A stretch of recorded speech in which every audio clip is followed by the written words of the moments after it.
ബഹുമാനപ്പെട്ട ചെറുവാളൂർ ഉസ്താദ് നിങ്ങൾക്ക് അറിയുമെന്നല്ല, ചെറുവാളൂർ ഉസ്താദ് ഒരുപാട് ദുആ സദസ്സിലൊക്കെ നേതൃത്വം കൊടുക്കും. ഉസ്താദ് തൃശ്ശൂർ ജില്ലയിലാണ് അധികം ചെറുവാളൂർ ഉസ്താദ് എന്നല്ല പറയൽ. അല്ലാഹു ആഫിയത്തും സലാമത്തും കൊടുക്കട്ടെ. ഇന്നാ നുഹിബ്ബുഹും ഫില്ലാഹ്, അല്ലാഹുവിന് വേണ്ടി നമ്മൾ അവരൊക്കെ സ്നേഹിക്കുന്നവരാണ്. വനർജു അൻ നകൂന മഅഹും വലാ നുസക്കി അലല്ലാഹി അഹദ, അല്ലാഹു സ്വാലിഹീങ്ങളായ ഇബാദിന്റെ കൂടെ അല്ലാഹു നമ്മെ സ്വർഗ്ഗത്തിൽ ഒരുമിച്ച് കൂട്ടി തരട്ടെ. മഹാനവറുകൾ അനുഭവം പറഞ്ഞിട്ടുണ്ട്. ഉസ്താദ് നേരിട്ട് ഞങ്ങൾ ഒരു വീട്ടിൽ തൃശ്ശൂർ ജില്ലയിൽ ഇരിക്കുമ്പോൾ ഉസ്താദ് പറഞ്ഞു, മഹാനായ ശംസുൽ ഉലമയോട് നവ്വറല്ലാഹു മർഖദഹു വഖദ്ദസ സിർറഹു, അല്ലാഹു മഹാനായ ശംസുൽ ഉലമയുടെ ഖബറിടം സ്വർഗ്ഗത്തോപ്പാക്കി കൊടുക്കട്ടെ. ആ മഹാനുഭാവൻ ജീവിച്ചിരിപ്പുള്ള കാലം ചെറുവാളൂർ ഉസ്താദിന്റെ ഗുരുനാഥൻ കൂടിയാണ്. അപ്പൊ അന്ന് ബഹുമാനപ്പെട്ടവർക്ക് വയറിന്റെ ഉള്ളിലോ മറ്റോ അതിശക്തമായ വേദനയും പ്രയാസവും വന്ന് സർവ്വ ഡോക്ടർമാരും ഓപ്പറേഷൻ അടിയന്തരമായി ചെയ്യണം, ഇല്ലെങ്കിൽ വളരെ പെട്ടെന്ന് മരണം സംഭവിക്കും എന്ന് പറഞ്ഞൊരു സമയത്ത് മഹാനായ ശൈഖുനയോട് പറഞ്ഞു, ഉസ്താദേ എങ്ങനെയാ പറഞ്ഞത്? നിങ്ങൾ ബേജാറാവണ്ട, നിങ്ങൾക്ക് വേണ്ട ഡോക്ടർമാർ ഇന്ന് രാത്രി വരും, നിങ്ങൾ ഹോസ്പിറ്റലിൽ പോവണ്ട, വീട്ടിൽ തന്നെ നിങ്ങൾ നാട്ടിലൂടെ നടന്നാൽ മതി, നിങ്ങൾക്ക് ചികിത്സയും ഓപ്പറേഷനൊക്കെ ഇന്ന് നടക്കുന്നു പറഞ്ഞു.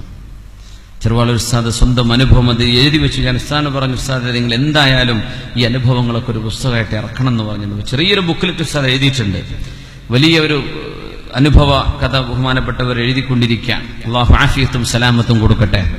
ഉസ്താദ് പറയാം, അന്ന് രാത്രി ഇതൊരു പള്ളി പറഞ്ഞു തൃശ്ശൂർ ജില്ലയിലെ, ഞാൻ നിസ്കരിക്കാൻ വേണ്ടി ഇശാനിസ്കരിക്കാൻ വേണ്ടി കയറി ആ പള്ളിയിൽ ഇങ്ങനെ ഇരുന്ന് സുന്നത്ത് നിസ്കരിച്ചിരുന്നപ്പോ എനിക്ക് ഉറക്കം സംഭവിക്കുന്നു. ആ ഉറക്കത്തിൽ മഹാനായ ശംസുൽ ഉലമയെ ഞാൻ കാണുന്നു, മഹാനവറുകൾ പ്രത്യക്ഷപ്പെടുന്നു. ആ ഉറക്കത്തിൽ എന്തൊക്കെയോ എന്റെ ശരീരത്തിൽ നടക്കുന്നത് ഞാൻ അറിഞ്ഞു.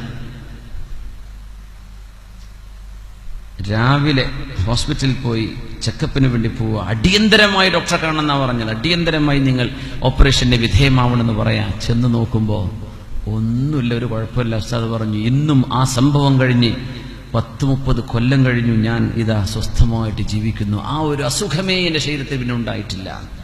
എവിടെന്നാ ഇതൊക്കെ സംഭവിക്കുന്നത്? ഇതൊക്കെ ജീവിച്ചിരിപ്പുള്ള മഹാനാ ചെറുവാളൂർ ഉസ്താദ്. അല്ലാഹു ആഫിയത്തും സലാമത്തും കൊടുക്കട്ടെ.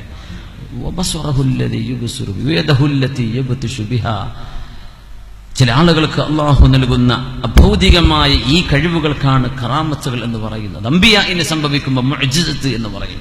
എവിടുന്ന് ഇത് കിട്ടുന്നു? അള്ളാഹുവിനോട് അടുക്കുമ്പോൾ. അതുകൊണ്ടാണ് അള്ളാഹുവിനോട് അടുത്ത ആളുകളോട്, മഹത്തുക്കളോട് വെറുപ്പോ വിദ്വേഷമോ വൈരാഗ്യമോ വെച്ച് പുലർത്തുന്ന ഒരു സമൂഹത്തിനും വിജയിക്കാൻ കഴിയില്ല. ഒരു സംശയമില്ല, വിജയിക്കാൻ കഴിയില്ല. മൻ ആദാലി വലിയൻ ഫഖദ് ആദൻതുഹു ബിൽ ഹർബ്, അല്ലാഹുവിന്റെ ഔലിയാഇനോട് യുദ്ധം പ്രഖ്യാപിച്ചവർ, അവരോട് ശത്രുത വെച്ചവർ, ഫഖദ് ആദൻതുഹു ബിൽ ഹർബ്, അവരോട് ഞാൻ യുദ്ധം പ്രഖ്യാപിച്ചു എന്ന് അല്ലാഹു തആല പറയുന്ന ഖുദ്സിയായ ഹദീസാണ്. അല്ലാഹു തആല സജ്ജനങ്ങളുടെ കൂടെ നമ്മെ നിലനിർത്തി തരട്ടെ.